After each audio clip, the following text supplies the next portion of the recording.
So recently, I've been thinking a lot about three of the best tips to get lean and fit for life as I've been preparing to participate in the Dancing with the Easter Steel Stars fundraising event that's happening this Friday, November 29th. I'm one of the celebrity dancers paired up with one of the local professional dancers. And tip number one is to make your goals bigger than yourself.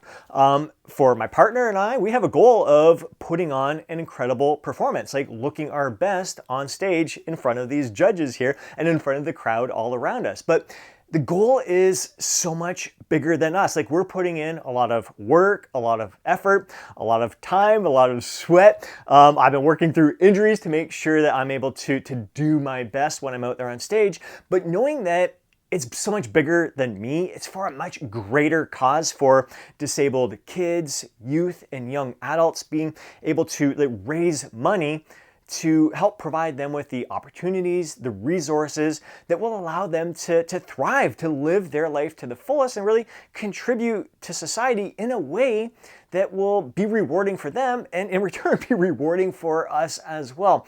So if you would like to donate to this cause, like support my dance partner and I in this cause, I'm going to include a link down below in the description. Every donation counts as a vote towards us here.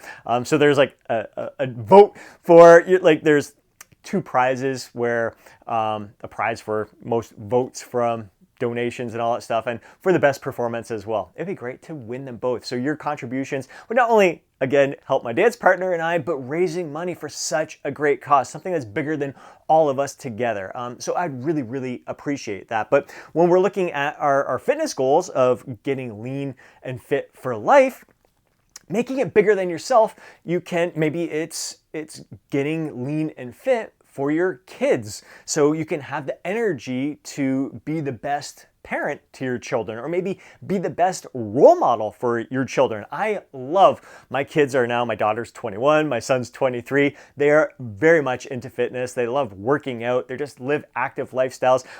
In some ways, they're much better than I am, especially when it comes to their nutrition and their portion control. They've always been so good at that. But I think, again, it's from the example that not only I set, but their mom set as well. So being a role model, making your goals of being lean and fit for life bigger than yourself. It could be for your children. It could be for your partner. Like, you want to grow old together and have adventures together for life. So you picture yourselves in your 80s out on vacation. Like, my parents in their 70s just came back from the Galapagos and Machu Picchu. So they were like climbing up these old temples and ruins and stuff like that. And they're able to do this. My dad works out every other day, does his cardio every other day, taking care of his health, so he can do things like this late in life, living life to their fullest as a couple. It could just be like everything you're doing. Like, for myself personally, I do the things that I do throughout the day so I can give the best of myself to everyone that I'm surrounded with throughout the day. I want my, like, getting good sleep, quality nutrition, managing my stress, being active, like making sure I get in my activities, keeps my mood elevated. So I'm going to be very positive, supportive, enthusiastic towards everyone else. I'm going to have the energy to give to others because I'm taking care of myself throughout this process as well. And just giving my energy to, like, videos here, just making an impact on people's lives is important to me. So my goals of being lean and fit for life is to make a positive impact on others, whether it's just through example or it's through advice that I share. So everything I'm doing is so much bigger than just myself personally. So again, just having the energy to give to others is really, really important to me. So that's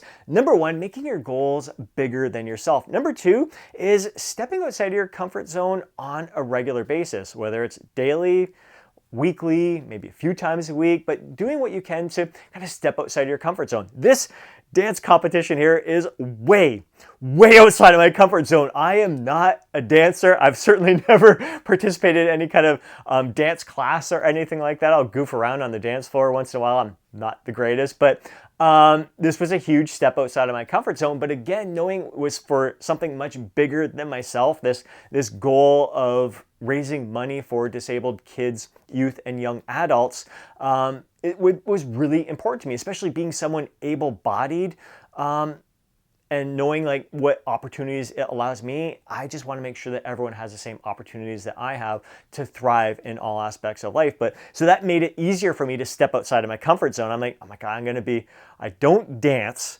let alone in front of judges. So it's has been a challenge for me initially, but I'm like, let's do it. This is great for me. I welcomed that opportunity to step outside of my comfort zone. And we do that often when it comes to our goals of getting lean and fit for life. It can be like, let's say you're embarking on this journey, and you typically, when you go out with friends, you're used to drinking to the point where you get tipsy, maybe even drunk, and you're like, you know what?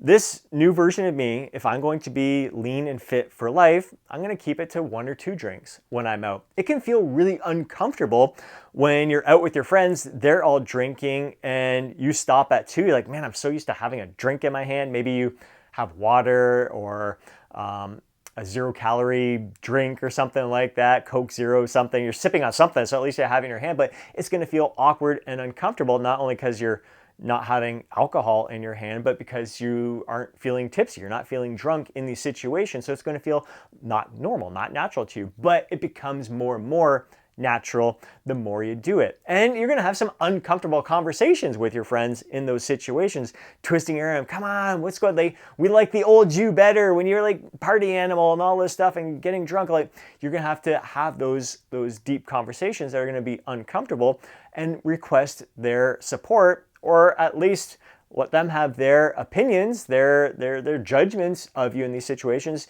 Just being true to yourself, focusing on not what you can't control. You can't control what they think, say, or do. You can only control how you're internalizing what they think, say, and do, how you're interpreting it, and how you're reacting in those situations. And as you're losing weight, as you're getting lean, you may have some other uncomfortable conversations where people are going to say, are you okay? Are you sick? You're looking too skinny, all this kind of stuff. And again, if your knee-jerk reaction is to get defensive in these situations and lash out at them, you're going to have to step outside of your comfort zone and respect their thoughts, their opinions, their whatever they are saying to you, and just internalize it in a way that's going to serve you best, and react in a way that's going to serve you best. Maybe going to bed, like setting a consistent sleep-wake pattern where you're used to watching television till 11 at night or midnight, and then not getting the greatest night's sleep, and you're like, you know what, I'm going to bed at 10:30. The TV's off, let's get a great night's sleep. It's going to feel uncomfortable at first. It's out of your routine. You're breaking your habits here. That always is a step outside your comfort zone. But again, once you settle into it, you're like, wow, I feel so much better from this. It gets easier and easier to do those things. So uncomfortable at first, it becomes comfortable the more you do it. Even going to bed feeling a little bit hungry, maybe just eating to the point of satisfaction, those things are going to feel uncomfortable at first because you're so used to eating to the point of feeling full. Maybe passing by your favorite drive-thru in the morning, you're used to having a Frappuccino and a muffin or whatever. Like, all right, that was the old me. It's a little uncomfortable driving by at first, but then next thing you know, you're ignoring it. With your training, maybe like for myself personally, I was used to doing body part split routines for most of my training years. And I think it was about maybe 14 years ago, I started, the first thing I did was an upper lower push pull leg split. I was like, it was so uncomfortable for me to try a different split other than the body part split routines. I enjoyed it. And then that stepping outside my comfort zone to try a different split opened up my eyes to new opportunities. I'm like, well, maybe I'll just try an upper lower split this time. Maybe I'll do a push pull leg split this time. Maybe I will try a full body routine here. And then I'm like a whole bunch of different hybrid routines. I'm like, it really opened my eyes to the benefit of incorporating a variety of training splits throughout the training year. And again, it was so uncomfortable at first, but now I love it. I thrive from those changes. Doing other activities in your life. 2 years ago, I started doing yoga. Very uncomfortable for me at first. Like when I stepped into that yoga studio, it was intimidating. I didn't know what the heck I was getting myself into, and now I am hooked. And a lot of it has to do with the different athletic movements, the handstands, the inversions, the athletic movements there. I am hooked on yoga, which I never would have dreamed I would have been in the past. And here I am dancing, like, well, maybe dancing is going to be an activity that I start incorporating into my lifestyle. So trying activities that may not feel comfortable to you at first, but then you become comfortable because you realize the joy that they bring to your life. And that brings us to tip number 3, is to do things that are fun. Like, this is really about living your life to the fullest. Like, don't feel like you have to, like, getting lean and fit for life means that you're gonna have to, it's just weight training. I got to be weight training 5-6 days per week and I got to eat a certain way or anything. No, it's like, it's doing activities that allow you to thrive, that bring great joy to your life. So now I used to train 6 days per week in the gym, dropped it to 5 days, dropped it to 4 days. Now I'm weight training 3 days per week. 3 to 4 seems to suit me best. I'm doing yoga pretty much daily because I'm loving that right now. Into the jogging routine, loving that.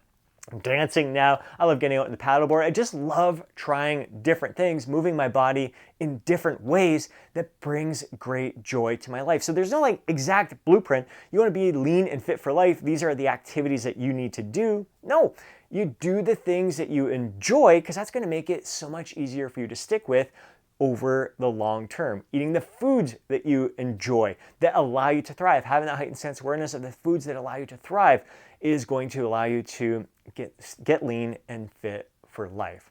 So there's the 3 tips that I think are 3 of the best tips to get lean and fit for life that I've learned from this experience of participating in this Dancing with the Easter Steel Stars fundraising event. Again, if you have the opportunity to donate, I'll include a link down below. Donate before November 29th. I would really, really appreciate it. Going towards a great cause for those of us who are able-bodied. We take it for granted at times. And this time of year leading up to Christmas, I think this is one of the greatest gifts that you can give these young kids, the youth, these young adults, the opportunity to live their lives to the fullest as well. So I'd appreciate that. Let's make it a great day.